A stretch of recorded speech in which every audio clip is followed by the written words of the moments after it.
Ah la famille, c'est Q. J'espère que vous allez bien, moi ça va super, même si... Ah bah ça transpire beaucoup cette semaine, hein, mais bon, c'est la vie. Aujourd'hui on se retrouve pour une petite vidéo, je suis content de vous la faire, j'avais pas prévu de la faire. C'est par rapport à notre visite du nouveau Maxiso autour de Chartres, à Barjouville. On a été invité avec Olive à visiter le nouveau Maxiso. Et on m'a pas demandé de faire une vidéo sur YouTube, mais il y a des choses à dire.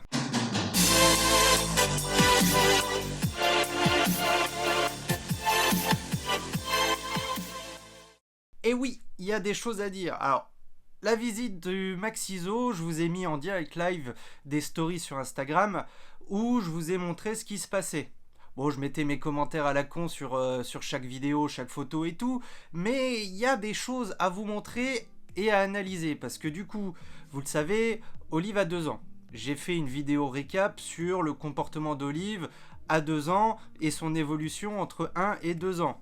D'ailleurs, j'avais fait aussi une vidéo évolution par rapport à son comportement sur la première année. Donc on en est là, on est aujourd'hui en septembre 2020, et donc son comportement a des conséquences sur ce qu'on fait.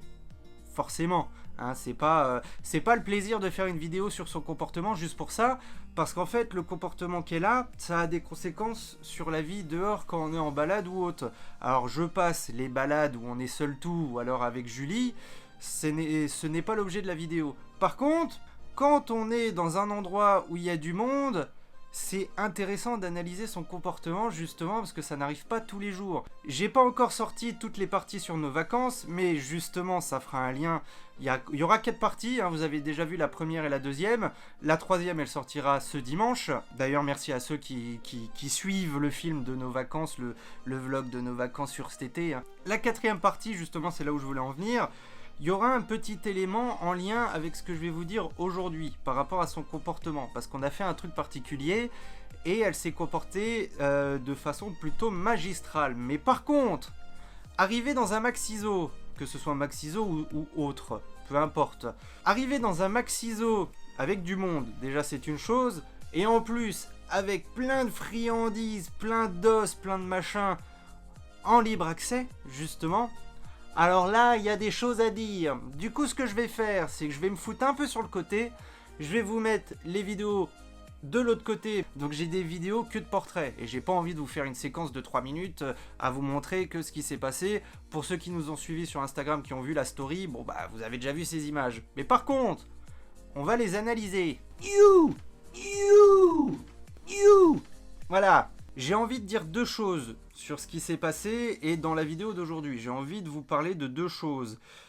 La première, c'est son comportement face aux autres personnes. Olive a 2 ans. Elle s'est plutôt calmée par rapport à avant. C'est ce que je vous ai dit dans la vidéo des 2 ans. Si vous ne l'avez pas encore vu, bon bah, vous connaissez la routine. Hein, vous avez les liens, il suffit de cliquer. Elle saute toujours sur les gens.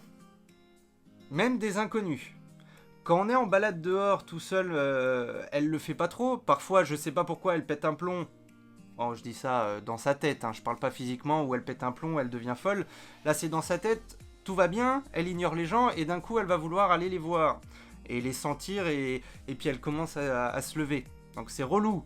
Mais de façon générale, en grande généralité, en balade dehors, il n'y a pas de problème. Là, dans un endroit clos, avec du monde, où on est serré entre des rayons, la directrice qui nous a fait la visite, qui était somme toute très gentille du coup, et donc tout de suite à l'aise avec Olive, eh ben, Olive lui a sauté dessus, forcément elle a fait des conneries dans les rayons en renversant des trucs, en faisant tomber des sacs mis à la disposition, mais des petits sachets, mais ça bon c'est pas trop grave, elle est un peu imposante, et c'est pas un berger australien qui a la queue coupée. Donc juste la queue, déjà, vous savez, ça peut foutre du bordel. Mais bon, ça c'est pas un drame. Moi-même, je reprenais les trucs, je les reposais. Très naturel au niveau viande. Ces friandises-là, ouais. Ouais. Bah alors, t'es une fille. Oui, c'est une fille. T'es belle, hein, t'as des beaux yeux. Mais par contre, du coup, même une inconnue, elle leur saute dessus. Alors ça, effectivement, j'en ai déjà parlé, mais je voulais en reparler aujourd'hui parce que c'est important de le savoir. Si jamais vous voulez prendre un berger australien, dites-vous que ce sont des animaux ultra sociables et que forcément il y a des exceptions, hein. Il y en a, ils vont en avoir rien à foutre, mais pendant quelques temps, sûrement qu'un jour son comportement va changer par rapport à ça. Nous, c'est ce qu'on nous dit depuis qu'on l'a, hein, on attend toujours. Pendant longtemps, les bergers australiens vont kiffer tous les êtres humains, ils vont vouloir aller voir les êtres humains. Je fais une généralité. Encore une fois, il y aura des exceptions, hein, parce que tous les chiens ne sont pas pareils, tous les bergers australiens ne sont pas pareils. Mais il faut bien garder ça à l'esprit que c'est un côté quand même relou. Alors on en a déjà parlé avec certains abonnés. D'ailleurs, si vous n'êtes toujours pas abonné, n'hésitez pas à rejoindre la famille et à cliquer sur la cloche, c'est important. On en a déjà parlé avec certains abonnés. Il y a... alors certes, vaut mieux ça plutôt qu'un chien complètement associable, où il aurait reçu potentiellement une mauvaise éducation, mais c'est relou. On va pas se mentir, c'est chiant. Quand ce sont des gens qui kiffent les animaux comme là, c'est pas gênant. Même si ça la fout mal quand même, parce qu'on passe pour des maîtres qui éduquent mal nos chiens, nos chiots, notre chien. On passe pour un tocard, hein. T'as ton chien, il saute sur les gens, il est pas censé sauter sur les gens. Mais on est tellement nombreux dans cette galère que je voudrais que, dans votre tête, ce soit ancré. Si jamais votre chien, il saute pendant longtemps sur les gens, vous n'êtes pas un mauvais maître. Vous n'êtes pas un mauvais maître du tout. Et de deux, juste le prendre en compte cette chose-là si vous voulez avoir un berger australien ou toute autre race ultra fofolle, ultra énergique, ultra sociable, eh ben ils ont ce genre de comportement. Puis je pense qu'on va passer aussi sur le fait qu'elle a pas arrêté de pleurer, hein. Bon, ça c'est particulier à Olive, hein, donc on va mettre ça de côté, hein. C'est pas mal ça. Regarde, alors t'es un chien pleureur, hein. Oh, ah, j'ai pas menti, hein.